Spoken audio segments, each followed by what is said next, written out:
you are ready. Oh goodness. Okay. My mother is a lot of things. It's very difficult to figure out where to begin. So I'm just going to tell you. My mom is a wonderful heart. She taught me the value in fighting for equal rights for all. She was so My mother was so pro-gay marriage that she married one.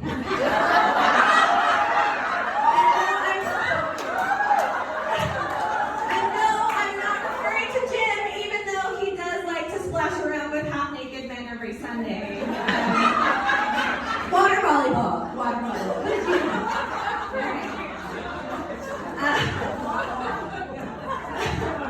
mom, as you know, loves bold fashion. I don't have to tell you that. I mean, look at this room. It looks like an infinity mirror. Okay, metallic? Who does that? She does that. No, it's incredible that there's a room full of people here to celebrate my mother. She is so social. It's no wonder she became a social worker. Because when it comes to being social, my mom knows how to work, okay? I know that's not what a social worker is. She's already rolling her eyes at me. Strap in. I got a lot of gifts from my mother, but I also inherited a lot of curses. Like, my mother and I both have ADD. We do. We both have ADD, and we're constantly losing things and getting sidetracked and what was I saying? Sorry, but to be honest, she really shouldn't have let me ask me to stay focused in a room full of shiny things.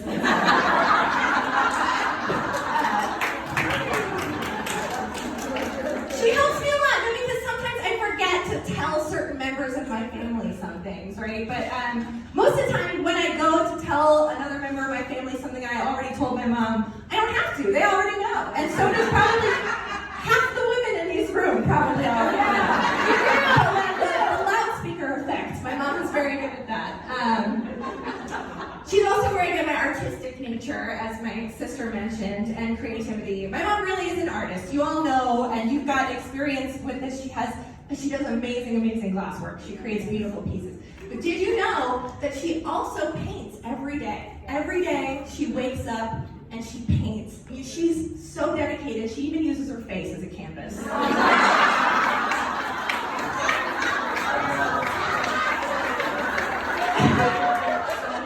Pretty good job. But the thing I know my mother would say she's most proud of in her life, what she put the most patience and love into, is her jewelry collection. It is magnificent. You could say that my mom is an incredibly religious jewelry collector.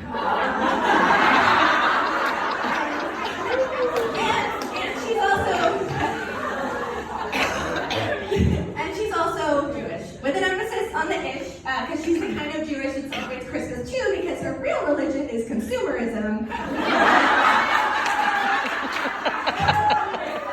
Her favorite prayer ends in Beret Pariha discounts. Next year in the clearance section, amen. My mom loves good food, and she shared that love with us growing up. I've always loved my mom's cooking. She's an amazing cook, really. But there's one ingredient that was always a little heavy-handed. And when I would have dinner at like my friends' houses and their moms would cook, I'd be like, why doesn't this taste like the ocean?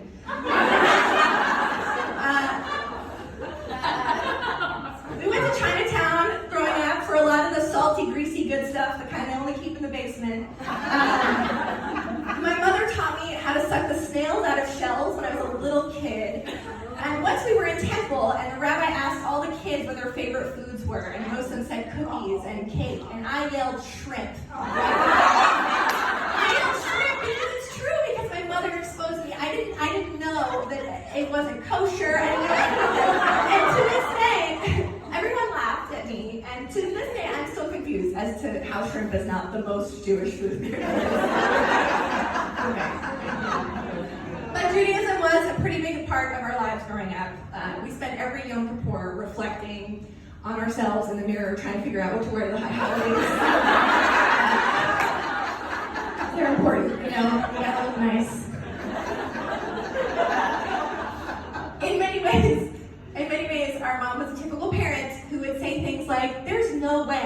leaving the house like that, young lady. Go upstairs and cover up those zits, okay? You're not gonna wear well, you're gonna put on something more form-fitting. People are gonna think you're matronly in this dress. Eleanor wrote that joke, so I have to give her props to that. She said she wasn't funny, but I think that's one of the funniest jokes in here. My mom is a Starbucks addict, as you all know, and you may think that's understandable. Caffeine is an addicting substance. Nope, no, she is allergic to caffeine. It doesn't make any sense. It's like having an addiction to mud water. But that's okay. I was crying the other day. I was going through something, and I called my mom crying, and at one point she goes, Ariah, can you stop sobbing for a second? Hi, I'll take a grande decaf.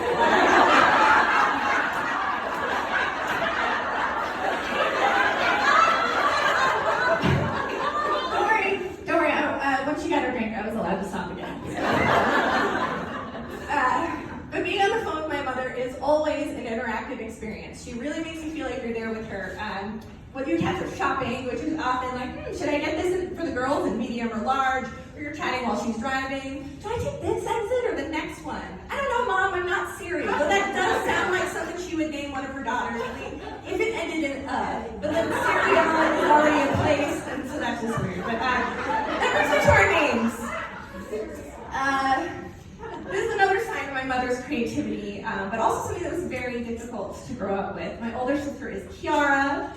This is Eliora. My name is Ariah, like Mariah without the M. Does anybody else have that, by the way? Like the thing that they say to try to get other people to understand what their names are?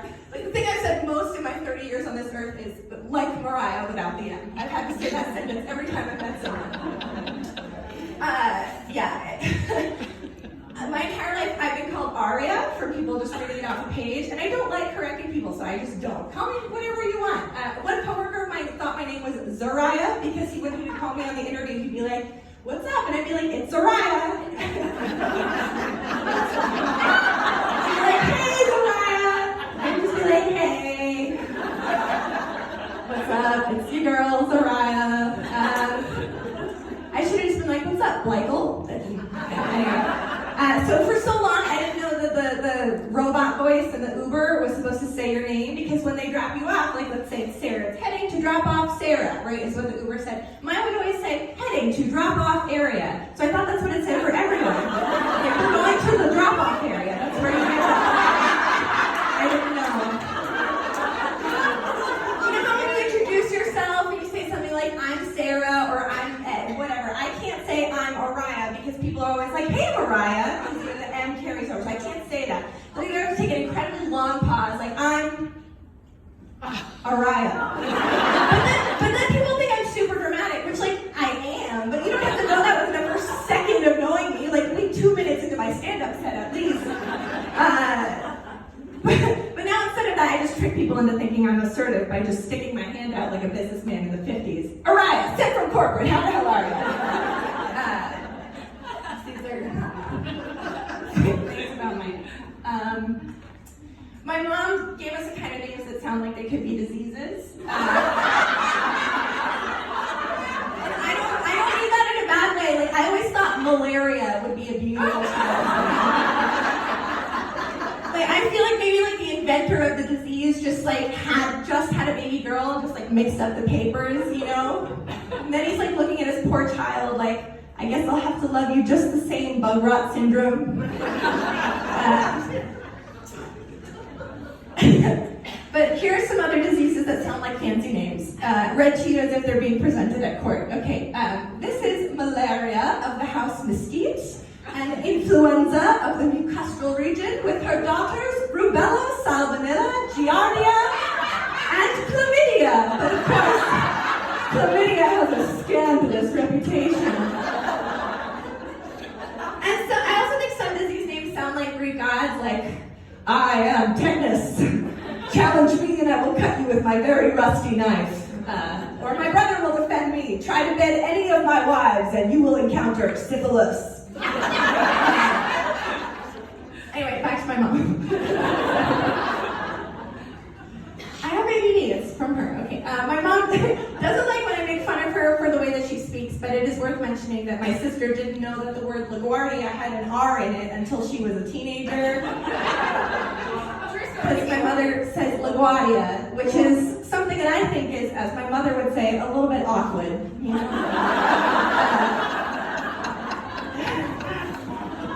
That face! Oh my goodness. But really, our mom was a cool mom. She was very open about a lot of things. A lot of things. For example, when I was a kid, we used to go to the Chinese buffet, and my mother had this ritual about educating us on some very practical thoughts on sex at the Chinese buffet. And to this day, I can't look at an egg roll the same way.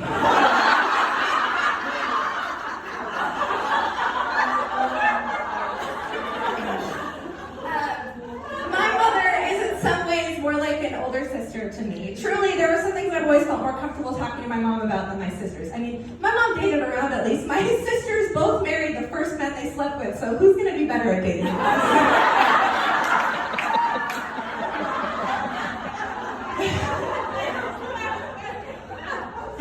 Except, well, I didn't lose my virginity until later in life than most. And I think that's partially because my mother liked to remind me that she saw on the Tyra show that some men, it was definitely the Tyra show. Okay, whatever.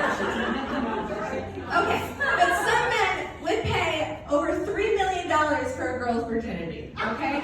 She goes, look, you're just gonna give it away to some schlub at a bar anyway, you might as well have it pay for college. Just close your eyes, it'll be over before you know it. You can think of whoever you want. To this day, I would like to think that she was kidding about that, but who knows? So now after this, you know, like a good Jewish girl, I have this monetary value attached to something I absolutely should not. And then even if I would meet someone that I would want to sleep with, I would be thinking to myself, is this person really worthy of a gift valued at $3 million?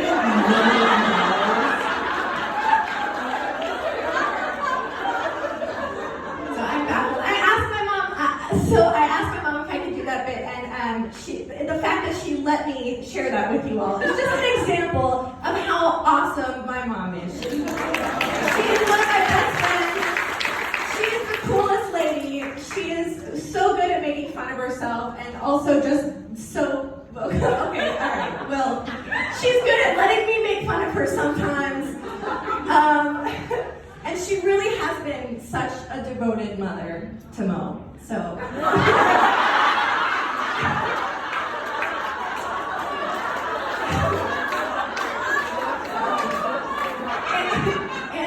and to us. My mom is one of my best friends. I feel very lucky to have her in my life. I'm sure everyone in this room can relate. Here's to 70 years of fabulousness from the flashy girl from Rockaway, the mommy named Melinda.